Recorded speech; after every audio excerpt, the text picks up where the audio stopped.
You will die in prison. 8-year-old boy sentenced to life for killing his mother. Before we dive into the story, drop a comment below and tell us where you're watching from. Enjoy the story. The call came in just after dawn on a Tuesday morning in October. Anonymous, brief. A woman's voice shaking, saying only, "Something's wrong at 428 Maple Drive." When Officer Ryan Brennan arrived at the small suburban home, everything looked normal. The lawn was trimmed. A bicycle lay on its side near the porch. The front door was unlocked. He called out. No answer. He stepped inside. The house was silent. Too silent. The kind of silence that presses against your chest and makes your instincts scream. He moved through the living room.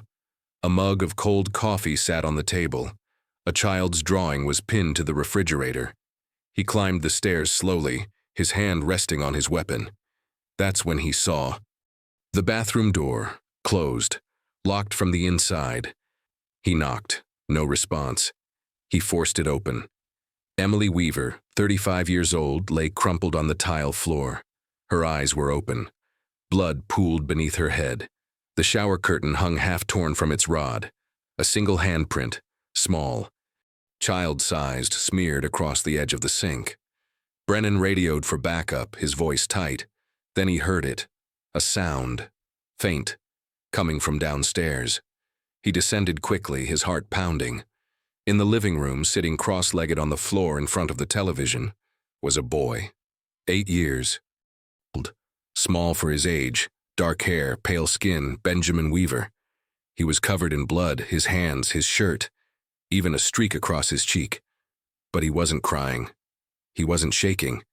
He was just sitting there, staring at the screen. A cartoon played on mute. "Hey, buddy," Brennan said softly. Kneeling down. "Are you okay?" The boy didn't look at him. "What happened here, Benjamin?" Still nothing. Brennan tried again. "Where's your mom?" Finally, the boy spoke. His voice was flat, emotionless. "She fell." "She fell?" "She fell by herself." Brennan's stomach twisted. He glanced back toward the stairs, then at the boy again. There was no fear in his eyes, no confusion, just emptiness. Within an hour, the house was swarming with investigators. Crime scene tape wrapped around the property. Neighbors gathered on the sidewalk, whispering behind their hands. Detective Nina Marlowe arrived and immediately took control. She was in her mid-40s, sharp-eyed, and known for her instinct. She walked the scene carefully. The bathroom, the hallway, the living room where Benjamin had been found. Something didn't sit right. The door had been locked from the inside. No signs of forced entry. No signs of a struggle. But Emily's injuries didn't match a simple fall. And then there was the boy. Calm. Too calm. Marlowe crouched next to the coffee table and noticed something else. A security camera mounted in the hallway. Small. Easily missed.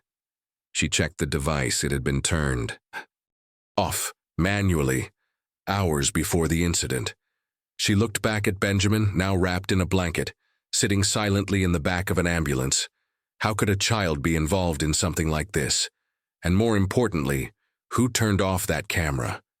3 weeks earlier, life at 428 Maple Drive looked, ordinary from the outside.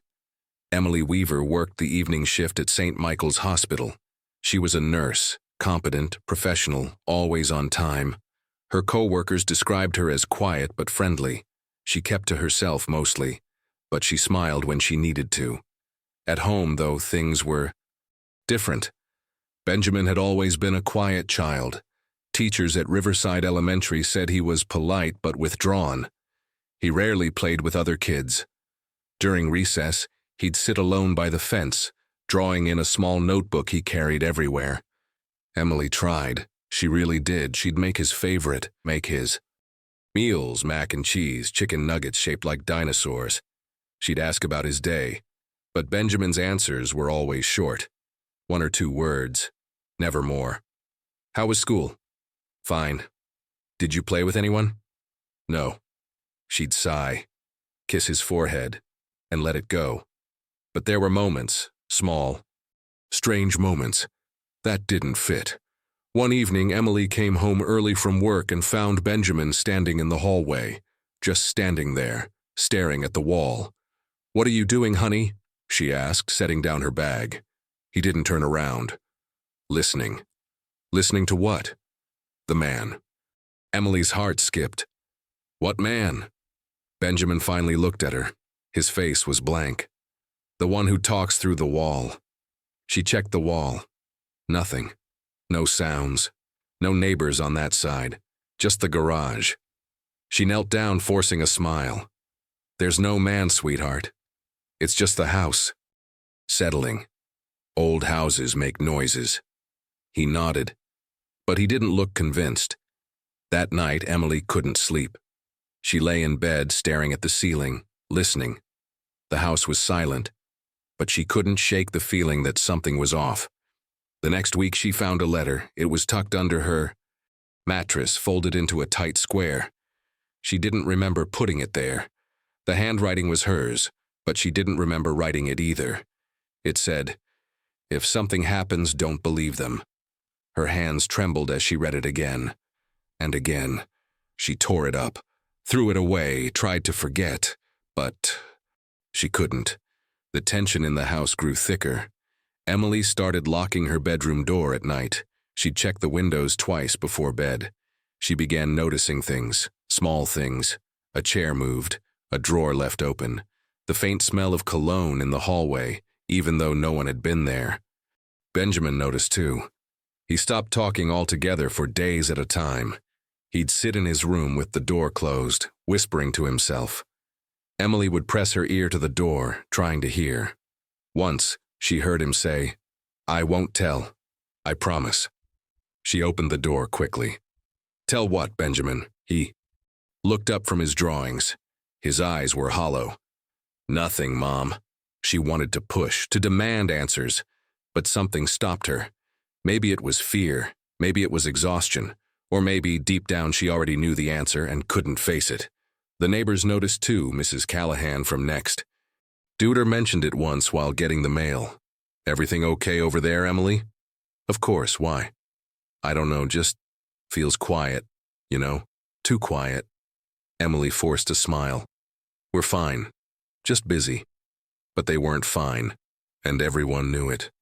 On the last Sunday before everything fell apart, Emily took Benjamin to the park. She thought maybe fresh air would help. Maybe he'd run around, laugh, be a kid. But he just sat on the swing, motionless, staring at the ground. "Push me," he said quietly. Emily pushed, again and again, but he didn't smile, didn't react. After a while, he said something that made her blood run cold. "Mom, do you ever feel like someone's watching you?" She stopped pushing. "What do you mean?" He turned his head slightly. "Even when you're alone." Emily's throat tightened. She crouched down, gripping the swing chains. "Benjamin, has someone been watching you?" He didn't answer. "Benjamin." He looked at her, and for the first time in weeks she saw something in his eyes. Fear. "I can't say," he whispered. "He told me not to." Emily's heart pounded. She grabbed his shoulders. "Who told you?" But Benjamin went silent again, shut down completely. They drove home in silence. Emily's mind raced. She thought about calling someone, a therapist, child services, anyone. But what would she even say? That her son heard voices? That she found a letter she didn't remember writing? They'd think she was losing it. Maybe she was. That night, she locked her bedroom door again. She checked the windows. She sat on the edge of her bed, staring at her phone. She typed a message, deleted it, typed it again. Finally, she sent it. "We need to talk. It's about Benjamin." She didn't say who she was texting. She didn't have to. The reply came 2 minutes later. "Stay out of it." Emily's hands shook.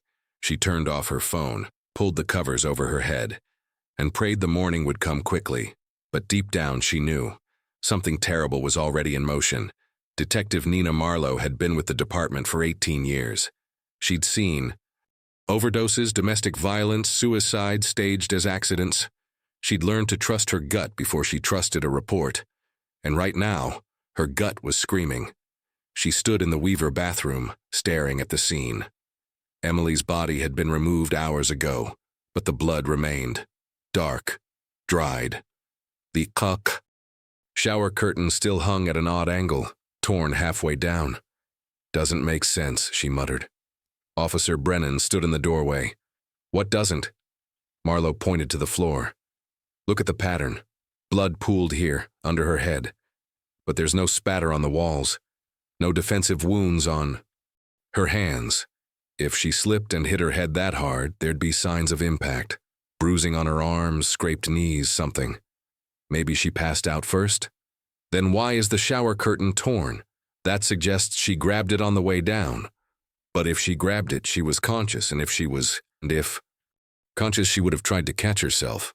Brennan frowned. So, what are you saying? Marlowe turned to face him. I'm saying this wasn't an accident. She stepped out into the hallway.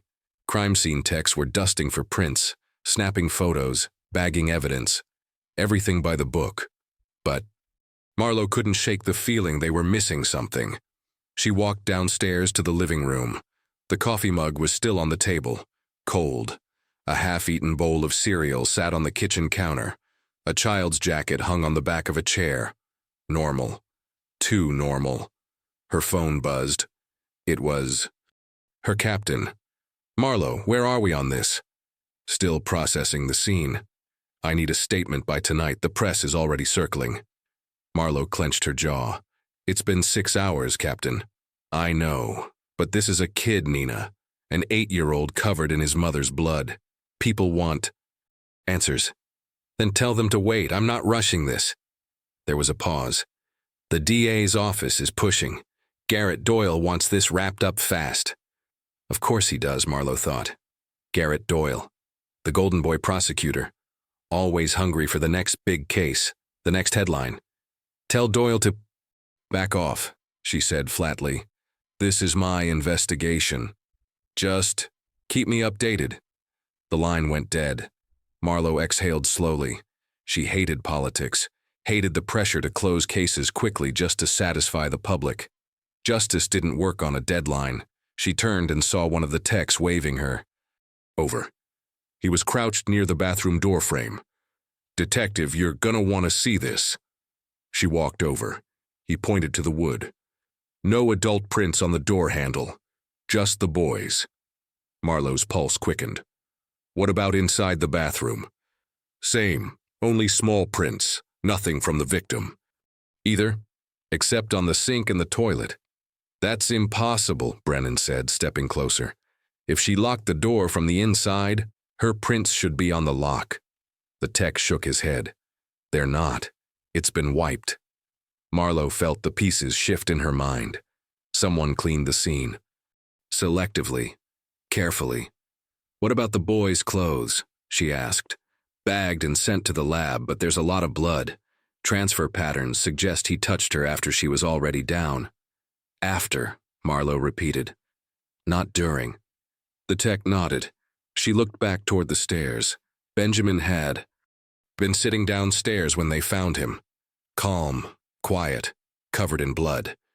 But if he didn't do it, who did? Later that afternoon, Marlowe sat across from Emily's supervisor at St. Michael's Hospital. The woman's name was Karen Lee. She was in her 50s, tired eyes, hands folded neatly on the desk. I still can't believe it, Karen said softly.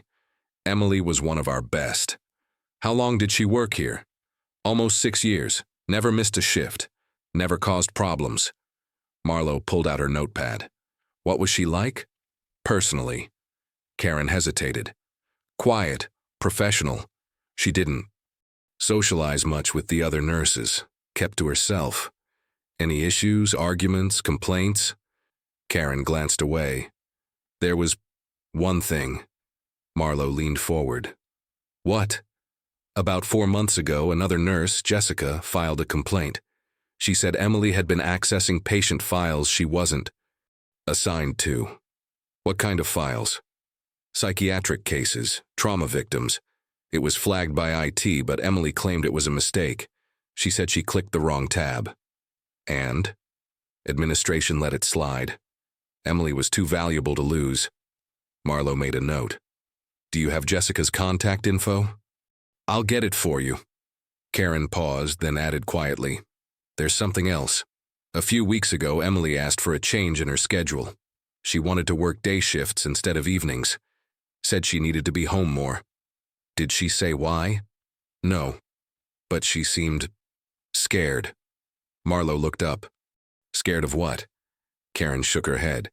She wouldn't say, but I remember thinking, she looked like someone who was running out of time. That evening, Marlowe reviewed Emily's medical records. They'd been pulled as part of the investigation. What she found made her stomach turn. 3 visits to the ER in the past 2 years, all for minor injuries. A sprained wrist, a bruised rib, a cut above her eyebrow. Each time Emily claimed it was an accident, a fall, a slip in the kitchen. But Marlowe knew better. She'd seen this pattern before. Someone had been hurting Emily Weaver, and she'd been covering for them. Marlowe picked up her phone and dialed the district attorney's office. Doyle answered on the second ring. Detective, tell me you've got something. I've got questions, Marlowe said. Lots of them. That's not what I need. Too bad. This case isn't what it looks like. A dead mother, a blood-covered kid. Seems pretty clear to me. Then you're not looking hard enough. Doyle's tone sharpened. Watch yourself, Marlowe. I'm not the enemy here. No, she said. But you're not interested in the truth either. You just want a conviction. She hung up before he could respond. Marlowe sat back in her chair, staring at the evidence board she'd started on her office wall. Photos of the scene, timelines, notes. In the center was a photo of Benjamin, blank-faced, emotionless. What did you see, kid? She thought. What are you not telling us? And more importantly, who are you? Protecting? 2 days after the crime, Marlowe began digging into Emily's past. What she found didn't match the quiet, devoted mother everyone described. Emily's bank records told a different story. Large deposits, irregular payments, transfers to offshore accounts. None of it made sense for a nurse's salary. Marlowe pulled phone records next. Dozens of calls to unknown numbers, late-night texts, encrypted messaging apps. Emily had been hiding something. Marlowe tracked down one of Emily's ex-boyfriends. His name was Marcus Lang. He agreed to meet at a diner on the edge of town. Marcus was in his early 40s, unshaven, nervous. He stirred his coffee but didn't drink it. I haven't thought about Emily in years, he said. When did you two date? About 7 years ago, before Benjamin was born. What was she like? Marcus hesitated. At first, sweet, caring. But then, things changed. How? He looked out the window. She became obsessed with control. She'd go through my phone, show up at my work unannounced. If I talked to another woman, even a coworker, she'd explode. Did it ever get physical? No, but it didn't need to. He finally looked at Marlowe. Emily knew how. To destroy people without lifting a finger. She'd find your weak spot and press until you broke. She did it with words, manipulation, guilt. Marlowe wrote that down. Why did you leave? Because I realized she wasn't looking for love. She was looking for someone she could control completely. Paused. I heard she had a kid. I felt bad for him. Why? Marcus met her eyes. Because Emily didn't know how to let people be free. And kids need freedom to grow. Marlowe spoke to Emily's co-workers next. One of them, a nurse named Jessica Tran, had filed the complaint months earlier. Jessica was cautious at first. She didn't want to speak ill of the dead. But Marlowe pressed. You reported Emily for accessing files she shouldn't have, Marlowe said.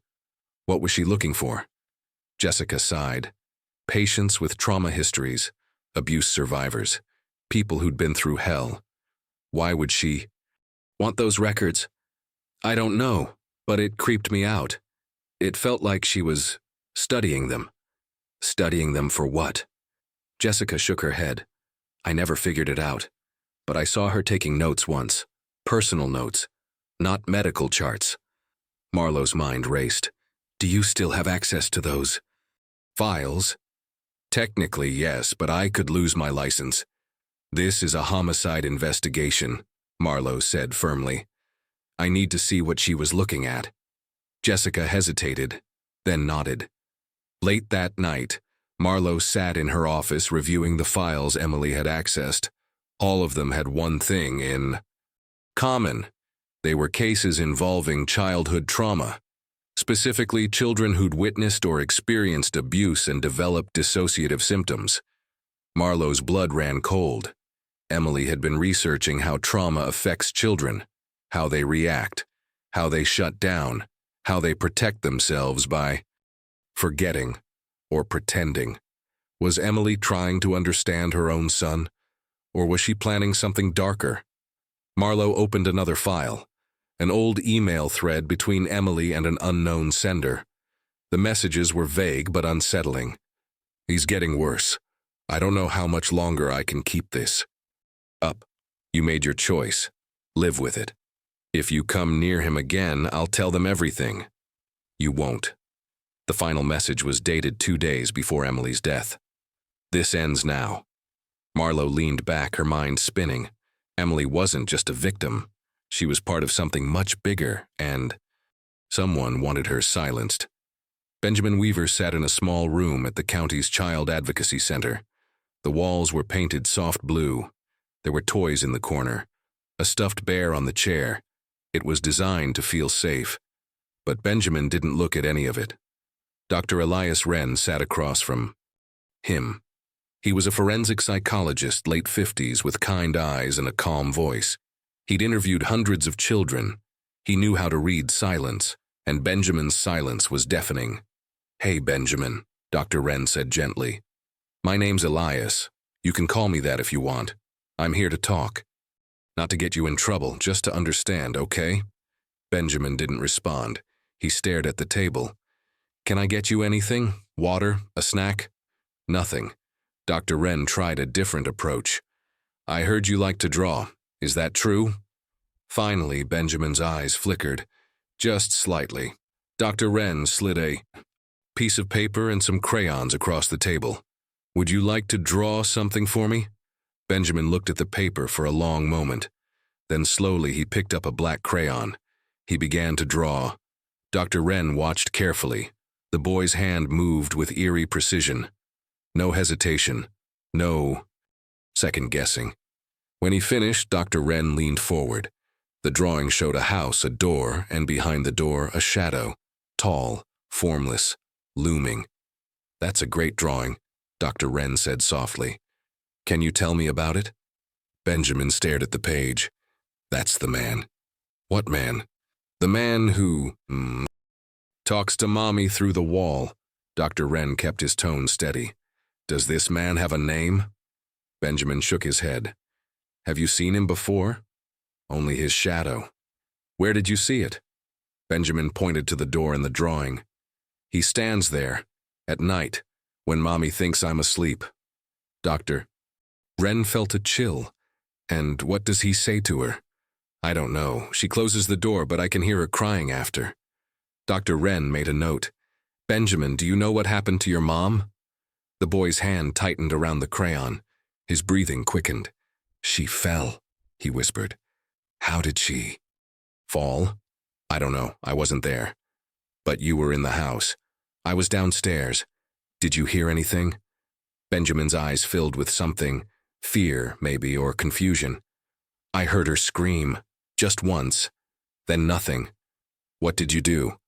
I went upstairs. The door was locked. I tried to open. I called for her, but she didn't answer. How did you get inside? Benjamin hesitated. The door, it opened by itself. Dr. Wren paused. By itself? I pushed it, and it opened. Was it locked or unlocked? I don't know. Dr. Wren leaned in slightly. Benjamin, when you found your mom, what did you do? The boy's voice cracked. I tried to wake her up. I shook her. I got blood on my hands. His lip trembled. I didn't mean to. I just wanted her to wake up. For the first time, emotion broke through. Tears streamed down his face. Dr. Wren softened his voice. It's okay, Benjamin. You didn't do anything wrong. But then Benjamin said something that froze the room. If I tell you the truth, he'll hurt me again. Dr. Wren's pulse quickened. Who will hurt you? Benjamin looked up. His eyes were wide, desperate. I can't say. You're safe here, Benjamin. No one can hurt you. You don't know that. I promise you. He always knows, Benjamin whispered. He always finds out. Dr. Wren leaned back, his mind racing. The boy wasn't lying. He was terrified. Benjamin, Dr. Wren said carefully, has someone told you not to talk? The boy nodded. Who? Benjamin's hands trembled. He picked up the black crayon again, and on the paper next to the shadow he wrote 2 words. The man. Dr. Wren stared at the page. This wasn't a child covering up a crime. This was a child trapped in something much darker. Thomas Weaver walked into the police station 2 days after Emily's death. He was tall, mid-30s, clean-shaven. He wore a pressed shirt and carried himself with quiet confidence. He shook hands firmly, made eye contact, spoke with measured calm. I came as soon as I heard, he said. I want to see my son. Marlo met him in the lobby. She studied him carefully. Something about his composure felt rehearsed. Mr. Weaver, she said, I'm Detective Marlo. I'm leading the investigation. Thank you for your work, Detective. This has been unimaginable. When was the last time you saw Benjamin? Thomas hesitated. Just a fraction of a second. About 8 months ago. Emily and I, we weren't together anymore. Why not? We had differences. I thought it was best to give her space. Space from your own son? His jaw tightened. I wanted to be involved, but Emily made it difficult. She had full custody. I respected that. Marlo didn't buy it. Where? Have you been living? Indiana. I've been working construction there. When I heard about Emily, I drove straight here. That's a 10-hour drive. I would have flown if I could, but I needed to be here, for Benjamin. Marlo crossed her arms. You haven't seen your son in 8 months, and now you show up the moment his mother dies. Convenient timing. Thomas's expression hardened. I loved Emily, and I love my son. I'm not the enemy here, Detective. Then help me understand. Why did Emily have full custody? He looked away. There was an incident, a misunderstanding. Emily claimed I was unstable. She filed a restraining order. It was dismissed eventually, but the damage was done. What kind of incident? I lost my temper once. I never touched her, but she used it against me, made me look like a monster. Marlo made a note. Did you have any contact with Emily after the restraining order? No, she cut me off completely. No calls, no texts, nothing. Marlo leaned forward. Then how did you know she was dead? It wasn't in the news yet when you left Indiana. Thomas blinked. A friend told me. Someone who still lives here. I'll need that friend's name. Of course. But Marlo knew he was lying. She could see it in the way his hands flexed, the way his breathing shifted. Later that day, Marlo pulled Thomas's records. What she found made her stomach turn. 3 arrests, 2 for domestic disturbance, 1 for assault. All charges dropped or dismissed. Emily had filed the restraining order 6 years ago, right after Benjamin was born. The report described an argument that escalated. Thomas had shoved Emily against a wall, threatened to take the baby, but the restraining order was lifted a year later. Emily claimed it was a mistake, that Thomas had changed. Marlo didn't believe that for a second. She dug deeper. Thomas's employment records were spotty. He'd worked construction, but he moved constantly. Indiana, Ohio, Kentucky, never staying in one place for long. And his bank records showed something strange. Large cash deposits, no clear source. He was hiding something. That evening, Marlo watched through a one-way mirror as Thomas met with Benjamin for the first time in months. The boy sat stiffly in his chair, his hands folded in his lap. Thomas entered the room with a soft smile. Hey, buddy. Benjamin didn't look up. Thomas, sat down slowly. I know this is hard. I know you're scared, but I'm here now. I'm going to take care of you. Still nothing. Benjamin, look at me. The boy's head lifted, but there was no warmth in his eyes, only fear. Thomas reached out to touch his shoulder. Benjamin flinched. Thomas pulled his, hand back quickly. It's okay. I'm not going to hurt you. Marlowe's jaw clenched. She'd seen that reaction before. It wasn't grief. It wasn't confusion. It was terror. Thomas leaned closer. His voice dropped to a whisper, too quiet for the microphone to pick up clearly. But Marlowe saw Benjamin's face change. The color drained.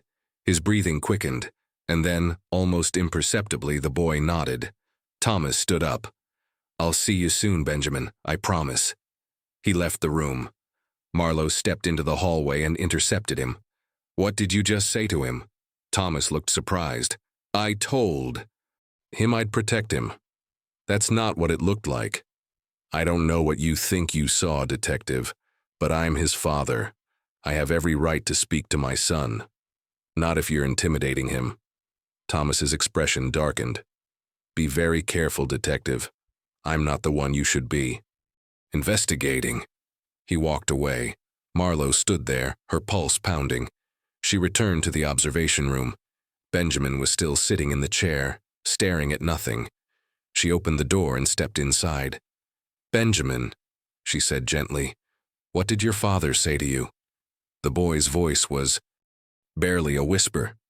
He said to remember. Remember what? Benjamin looked up at her. Tears streamed down his face.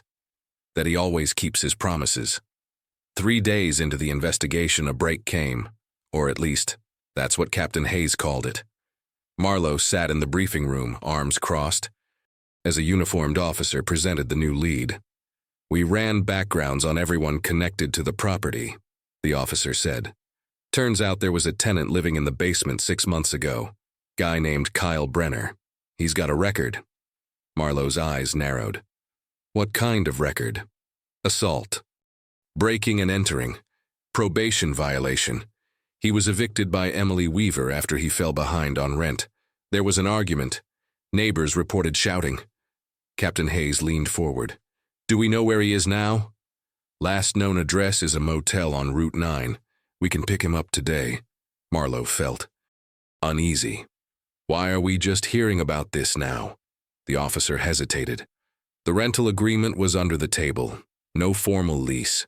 We only found it after going through Emily's personal files. And the fingerprint? We lifted a partial from the stair railing. It matches Brenner's prints on file. Hayes looked at Marlowe. What do you think? She didn't answer right away. Something felt off. Too easy. Too clean. I think we need to talk to him first, she said carefully, before we make assumptions. We're not assuming, Hayes said. We're following evidence. Evidence that just appeared. 3 days later, after we've been all over that house, Hayes's jaw tightened. You have a better lead? Marlowe bit her tongue. She didn't. Not yet. Bring him in, Hayes ordered. Let's see what he has to say. Kyle Brenner was brought in that afternoon. He was in his late 20s, thin, jittery. He looked like someone who'd been running for a long time. Marlowe sat across from him in the interrogation room. She kept her tone neutral. Kyle, do you know why you're here? No idea. His leg bounced under the table. When's the last time you were at 428 Maple Drive? His face paled. I don't live there anymore. I didn't ask if you live there. I asked when you were last there. I don't know, maybe 6 months ago? When I got kicked out. You and Emily had an argument. Yeah, she wanted me gone. Said I was behind on rent. It wasn't fair, but whatever. I left. Did you threaten her? What? No, I was pissed, but I didn't threaten anybody. Marlowe slid a photo across the table. This is a fingerprint we found at the scene. It matches yours. Kyle stared at it. His hand started shaking. I don't understand. I haven't been in that house in months. Then, how did your print get on the railing? I don't know. Maybe it was from before. I use those stairs all the time when I lived there. Fingerprints don't last 6 months, Kyle. Then someone's setting me up. His voice cracked. I didn't do anything. Marlowe studied him. His panic seemed genuine. But panic didn't mean innocence. Where were you last Tuesday morning? At the motel, sleeping.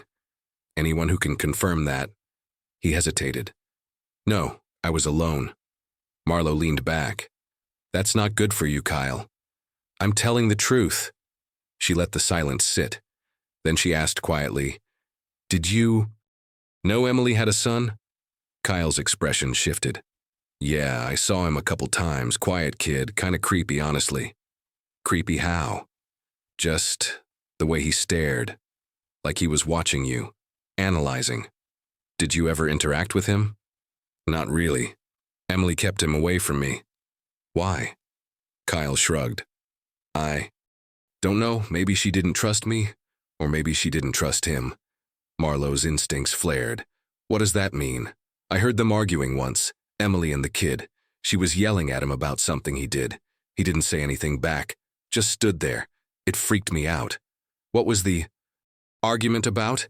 I couldn't hear details, but she said something like, you can't keep doing this. Whatever that meant. Marlowe made a note. Kyle leaned forward, desperate. Look, I didn't kill her, I swear. I had no reason to. You were evicted. You were angry. Angry enough to move on. Not angry enough to kill someone. Marlowe stood. Don't leave town, Kyle. She walked out. Back in her office, Marlowe reviewed the fingerprint report again. Something gnawed at her. She called the forensic tech who'd processed the scene. Tell me about that print on the railing, she said. What about? When was it logged? There was a pause. Day 3 of processing. Why wasn't it found on day 1? We prioritized the bathroom and bedroom first. The stairwell was secondary. And it just happened to match a guy with a record who had a grudge? The tech hesitated. Detective, are you suggesting? I'm not suggesting anything, I'm asking questions. She hung up. Marlowe pulled up the case file and cross-referenced the timeline. The print was discovered the same day Captain Hayes met with the DA's office. The same day Garrett Doyle started pushing for an arrest. She opened her desk drawer and pulled out a flash drive. On it were copies of all the original crime scene photos. She scrolled through them carefully. Then she found it. A photo of the stair railing, taken on day 1. Clean, no visible prints. Her blood ran cold. Someone had planted that fingerprint, and someone wanted Kyle Brenner to take the fall. Marlowe couldn't sleep that night. She sat at her kitchen table, files spread out in front of her, a cold cup of coffee at her elbow. The pieces didn't fit, and the more she looked, the more she realized the case wasn't about what happened in that bathroom. It, was about what happened long before. She opened Emily's childhood records. It had taken 3 days and 2 court orders to get them unsealed. What she read made her chest tighten. Emily Hartman, her maiden name, grew up in foster care. Her mother died of an overdose when she was 4. Her father was never in the picture. She bounced between homes until she aged out of the system at 18. But one file stood out. When Emily was 12, she was placed with a family in Ohio, the Carters. It lasted 8 months. Then she was removed. The report was vague. Unsafe environment. Emotional. Distress. Behavioral concerns. Marlowe found a follow-up note from a social worker. Child exhibits signs of trauma, refuses to speak about placement, recommendation, therapy, and close monitoring. Emily never got the therapy. She moved to another home, then another. By 16, she'd learned to stay quiet, to survive by not making waves, and she carried that silence into adulthood. Marlowe dug into Thomas Weaver's past next. His childhood was darker. Thomas grew up in rural Kentucky. His father was a mechanic, a drinker. Hospital records showed multiple visits for Thomas as a boy, broken. Arm split lip, bruised ribs. Each time the explanation was the same. Accident. When Thomas was 14, his father died in a bar fight. His mother remarried a year later. The stepfather was worse. At 16, Thomas ran away. Lived on the streets for 2 years. Got into fights. Stole to survive.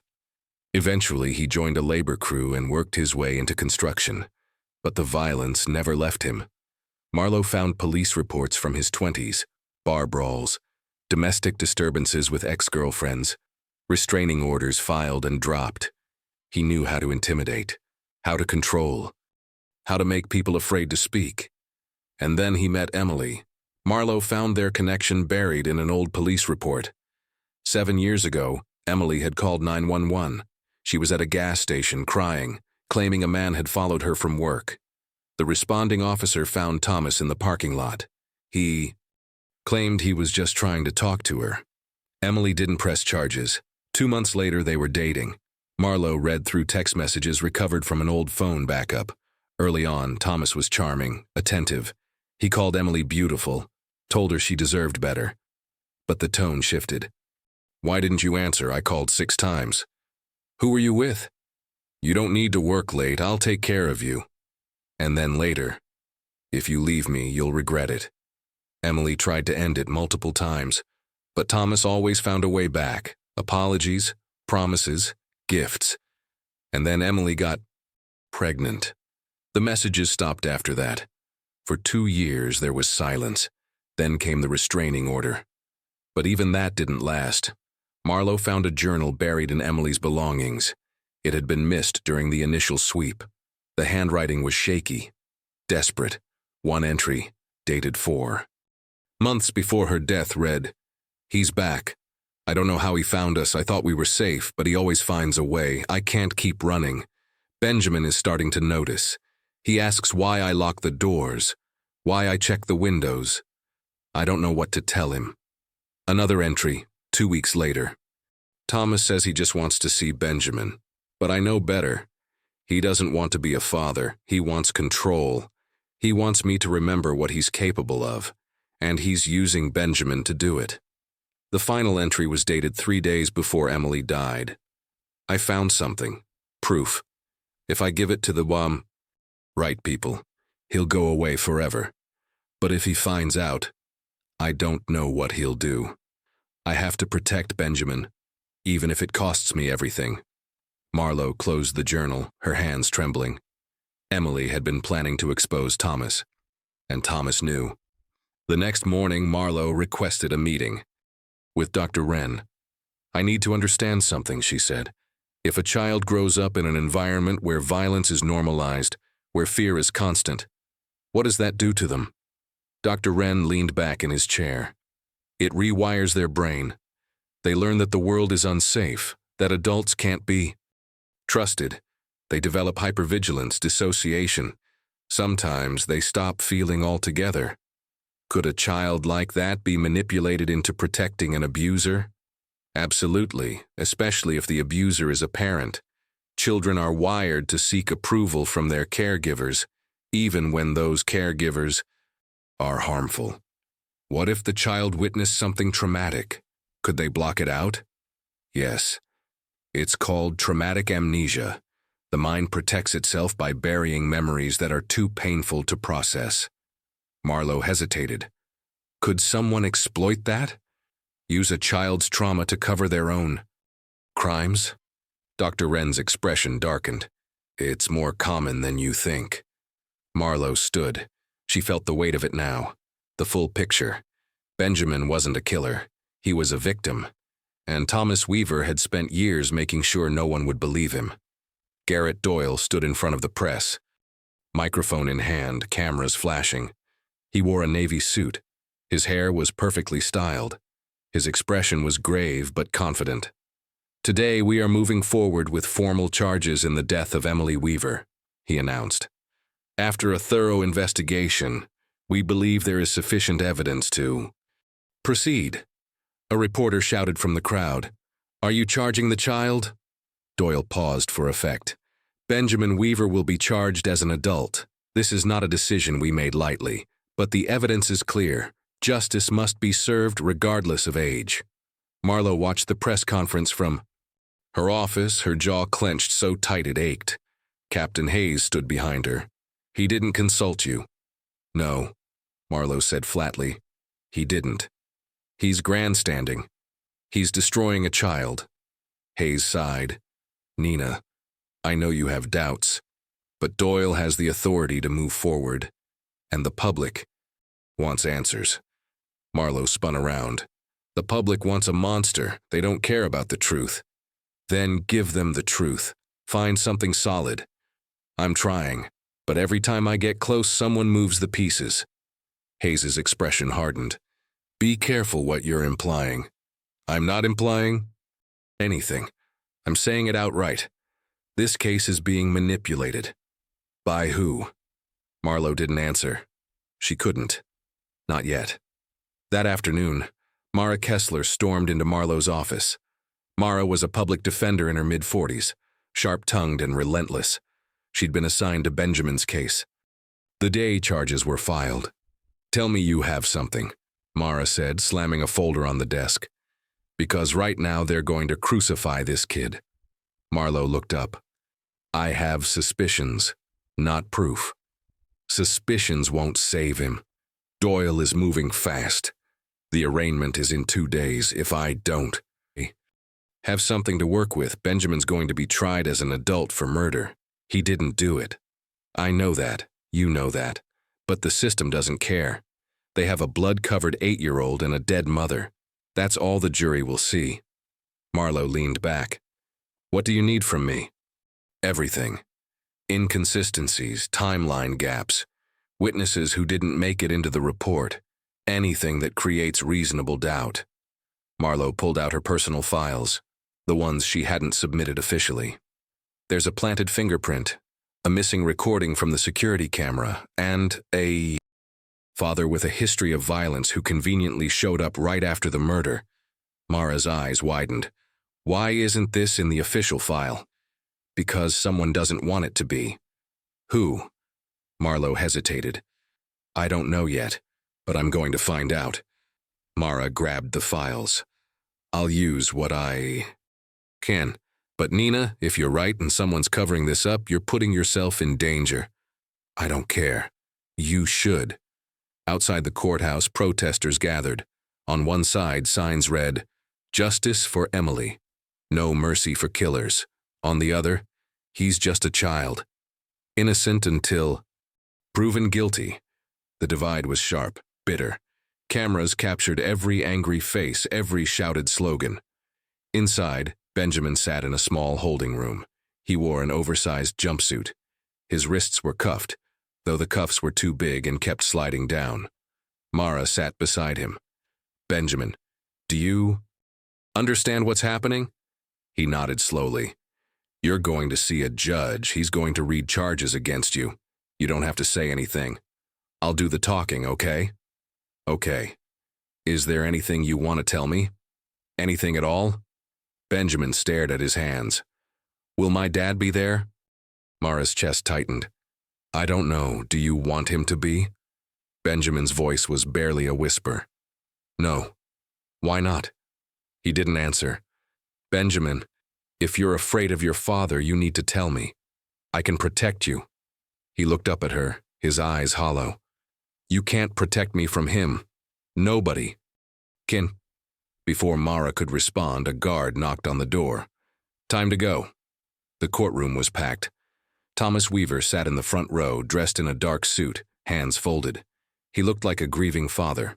Composed, sympathetic. Marlowe sat in the back, watching him. When Benjamin was brought, and Thomas's expression shifted, just for a moment. Marlowe saw it, a flicker of something cold, calculating. Benjamin saw him too. The boy's steps faltered, his breathing quickened. Mara placed a hand on his shoulder. It's okay. Just look at me. The judge entered.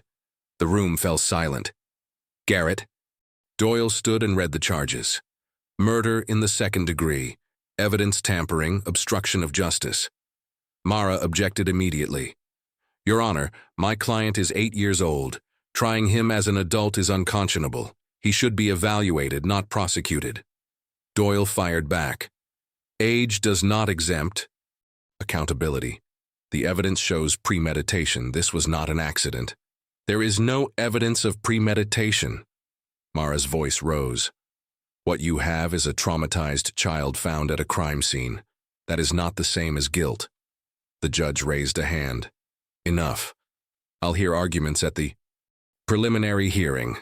Until then, the defendant will remain in custody. Mara's face went pale. Your Honor, he's a child.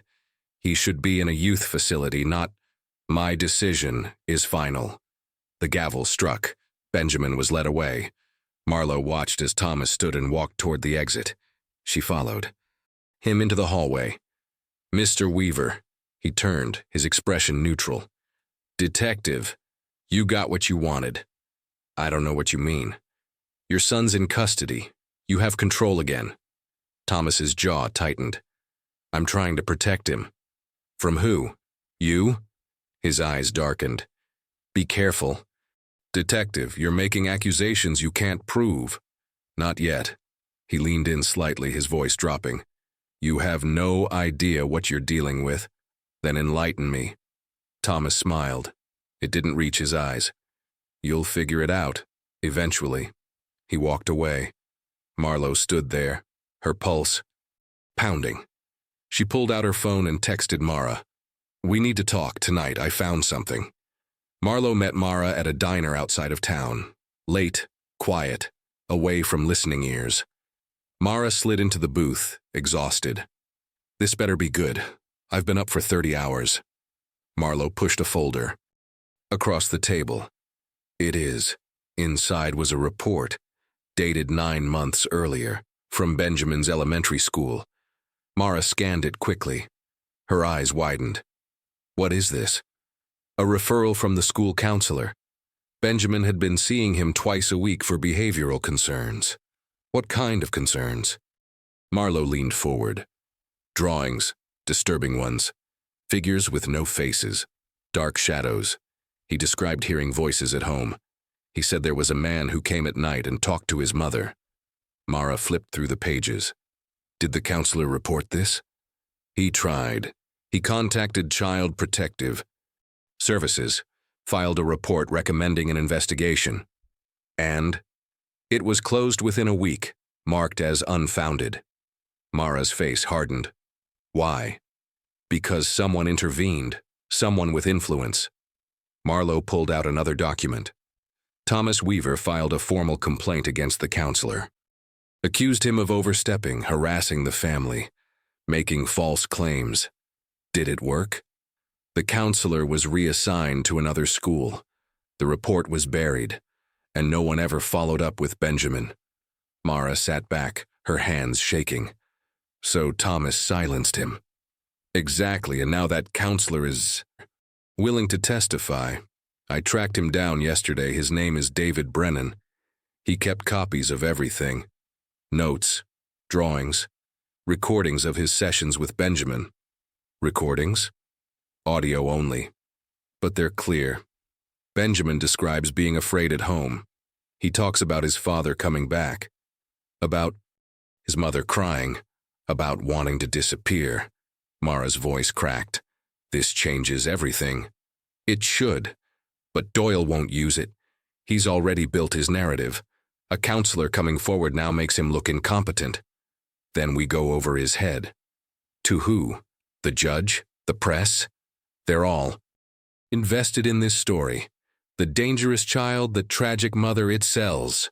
Mara's jaw clenched. So what do? We build a defense around the truth. Show that Benjamin was a victim long before his mother died. Show that Thomas manipulated him, terrorized him, and used him as a scapegoat. Mara nodded. I'll need Brennan to testify, and I'll need those recordings authenticated. Already done, I sent them to an independent forensic analyst. They're legitimate. Good. Mara stood.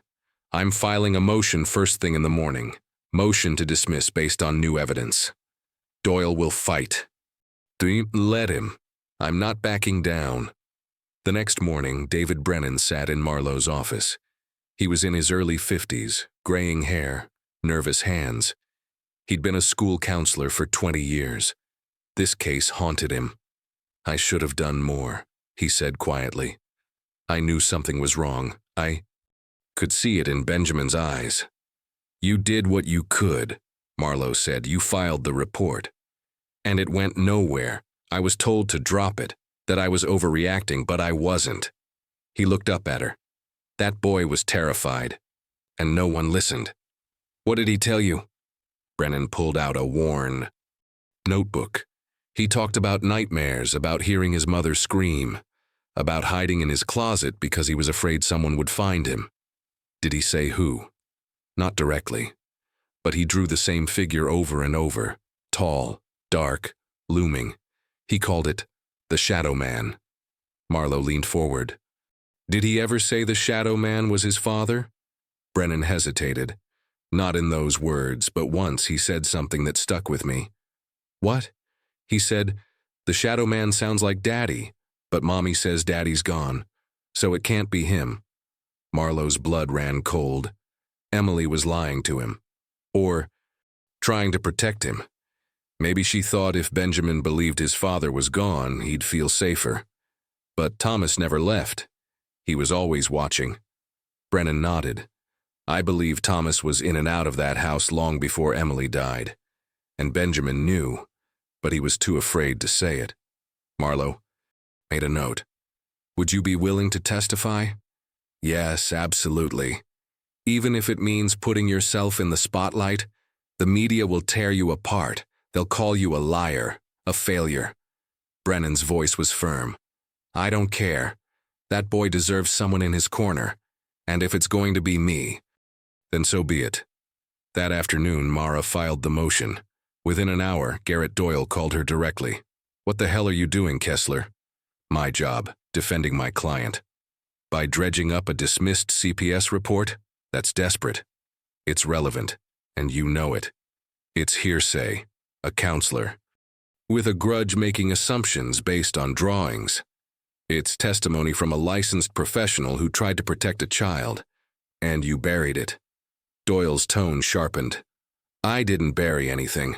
That report was investigated and closed, because Thomas Weaver made sure it was. You're reaching. Then let me present it in court. Let the judge decide. There was a long pause. You're playing a dangerous game, Mara. Funny, Thomas said the same thing to Marlowe. Doyle's voice turned ice cold. Be very careful who you accuse. He hung up. Mara sat back, her heart pounding. She texted, Marlowe. He's rattled. We're on to something. Marlowe's reply came seconds later. Good. Keep pushing. That night, Benjamin lay awake in his cell. He stared at the ceiling, listening to the sounds around him. Voices in other cells, footsteps, doors clanging shut. He thought about his mother, about the way she used to brush his hair before bed, the way she'd hum softly when she thought he was asleep. He thought about his father, about the way Thomas's voice changed when he was angry, about the way his shadow looked when it filled the doorway at night. And he thought about the truth, the one thing he'd been too afraid to say. He whispered it into the darkness. I know what happened. I saw. But no one was there to hear. Marlowe couldn't let it go. She sat alone in the evidence room, surrounded by boxes, files, photos, recordings. Everything felt close, but nothing connected. Then she found it.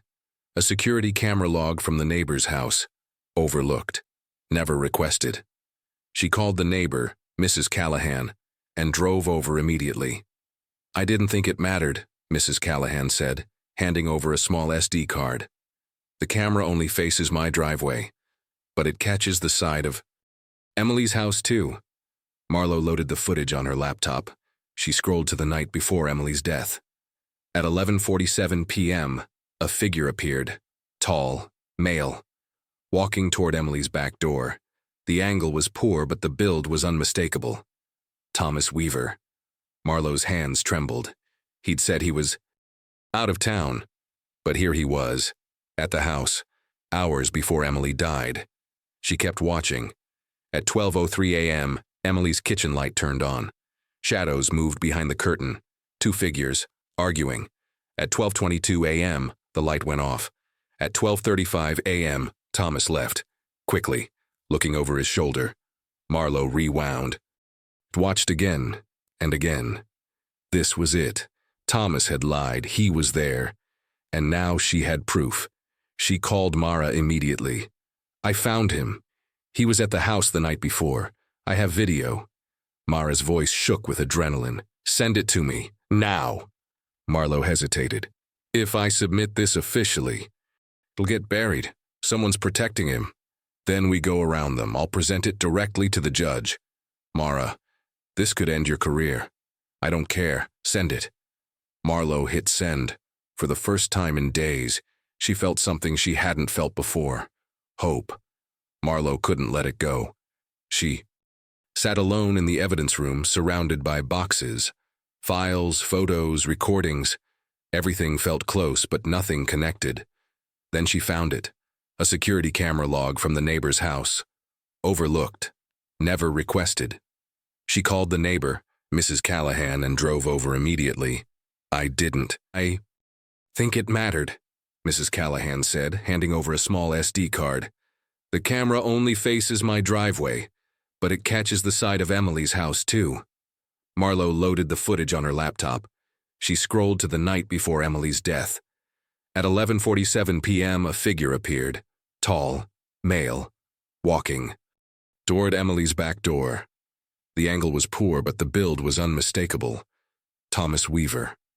Marlo's hands trembled. He'd said he was out of town, but here he was, at the house, hours before Emily died. She kept watching. At 12:03 a.m., Emily's kitchen light turned on. Shadows moved behind the curtain. Two figures, arguing. The audio was silent, but the body language told the story. Emily backing away, Thomas advancing, her hands raised defensively. At 12:22 a.m., the light went off. At 12:35 a.m., Thomas left, quickly, looking over his shoulder. Marlo rewound it, watched again and again. This was it. Thomas had lied. He was there, and now she had proof. She grabbed her phone and called Mara immediately. I found him. He was at the house the night before. I have video. Mara's voice shook with adrenaline. Send it to me. Now. Marlo hesitated. If I submit this officially, it'll get buried. Someone's protecting him. Then we go around them. I'll present it directly to the judge. Mara, this could end your career. I don't care. That boy's life is on the line. Send it. Marlo attached the file and hit send. But as the email went through, doubt crept in. She'd been a detective for 18 years. She knew how the system worked. Evidence could disappear, witnesses could be silenced, and people with power could rewrite the narrative. She thought about Captain Hayes, about Garrett Doyle, about the way this case had been handled from the start. Someone wanted Benjamin to take the fall, and someone wanted Thomas to walk free. The question was, who? And more importantly, why? Marlo closed her laptop and stared at the empty evidence room. She'd crossed a line tonight, gone off the books, bypassed protocol. If this backfired, she'd lose everything, but if she did nothing, an innocent child would be destroyed. She grabbed her coat and left. For the first time in days, she felt something she hadn't felt before. Hope and fear. The preliminary hearing began on a cold Monday morning. The courtroom was packed. Reporters, protesters, curious onlookers. Every seat filled. Benjamin sat at the defense table, small and pale. He stared at his hands. Mara sat beside him, files stacked high. Across the aisle, Garrett Doyle adjusted his tie, confident, smiling for the cameras. Thomas Weaver sat in the front row, playing the grieving father. His eyes never left Benjamin. The judge entered. Everyone stood. Let's proceed, the judge said. Doyle began. He presented the crime scene photos. The blood, the locked door, Benjamin's clothes, his calm demeanor when found. Ladies and gentlemen, Doyle said, this was not an accident, this was a deliberate act. By a child who knew exactly what he was doing. Mara objected. Your Honor, the prosecution is presenting speculation as fact. Overruled. Continue, Mr. Doyle. Doyle smiled. He called his first witness, the responding officer, then the coroner, then a psychologist who'd never met Benjamin but testified that children can and do commit violence. Mara fought every point. But the judge was unmoved. Then Mara stood. "Your Honor, I'd like to present new evidence." Doyle's expression shifted. "Objection, we weren't notified." "It just came to light, Your Honor. Security footage from the night." "Before the victim's death." The judge hesitated. "Approach." At the bench, Doyle hissed, "This is a stunt." "This is justice," Mara shot back. The judge reviewed the file. His face darkened. "I'll allow it." The footage played on the screen. Thomas entering. The argument. His hurried exit. The courtroom erupted in whispers. Thomas's face went white. Doyle stood quickly. "Your Honor, this footage is circumstantial. It proves nothing." "It proves he lied," Mara said. "He claimed he wasn't in town, but there he is." The judge banged his gavel. "Order." He looked at Thomas. "Mr. Weaver, you will be called to testify under oath." Thomas didn't respond. Marlowe, watching from the back, felt her pulse quicken. They had him. Thomas Weaver took the stand the next day. He wore a dark suit. His hands were steady, his expression calm, but Marlowe saw the tension in his jaw. Mara approached. Slowly. "Mr. Weaver, where were you the night before Emily died?" "I was in Indiana, working." "Are you sure?" "Yes." Mara pulled out a document. "This is a gas station receipt, from a station 5 miles from Emily's house, dated the night before her death, time stamped 11:52 p.m. The courtroom went silent. Thomas's eyes flickered. "That's not mine. It has your credit card number on it." "Then it's a mistake." Mara turned to the screen. "This is security footage from that same gas station, at 11:52 p.m. The video played. A man at the pump, dark jacket, baseball cap. He turned toward the camera. It was Thomas. Gasps filled the room. Doyle stood. "Your Honor." "Sit down, Mr. Doyle," the judge snapped. Mara stepped closer to Thomas.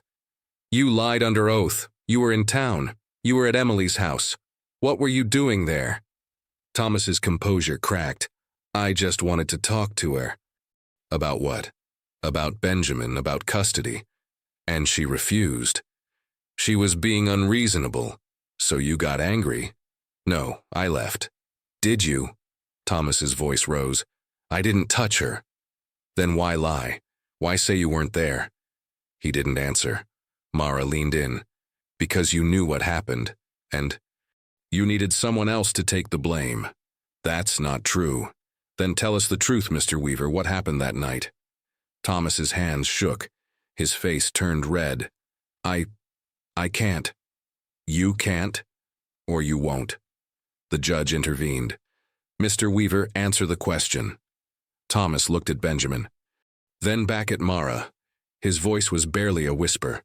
"She threatened me, said she'd ruin me. I couldn't let that happen." The courtroom exploded.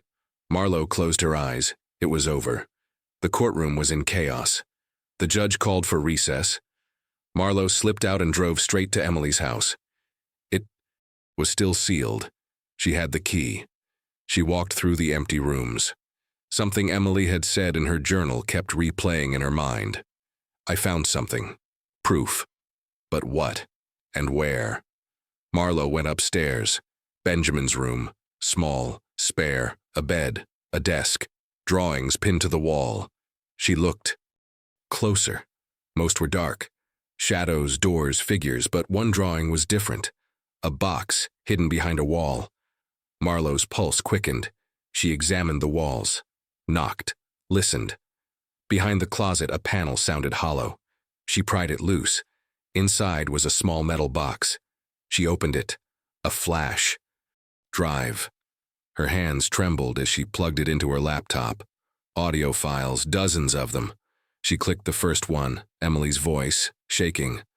"If something happens to me, listen to this." Then came recordings.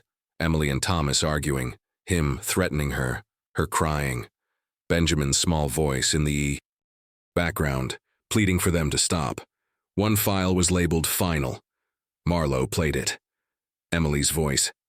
"Thomas, I'm done. I'm giving this to the police. You're not going to hurt us anymore." Thomas cold. If you do that, you'll regret it. And so will he. A pause. Emily, softer now. If something happens to me, look at him first. But look with care. Benjamin saw everything. He's been protecting me. And now, I have to protect him. The recording ended. Marlo sat back, tears streaming down her face. Emily knew. She knew Thomas would come for her, and she'd left the evidence behind for someone to find. Marlo grabbed the drive and ran. The courtroom reconvened the next morning. Mara presented the flash drive. The judge allowed it. The recordings played. Emily's voice filled the room. Her fear, her desperation, Thomas's threats, and then the final file. Benjamin's small voice. "Mommy, I'm scared." Emily. "I know, baby, but it's going to be okay, I promise."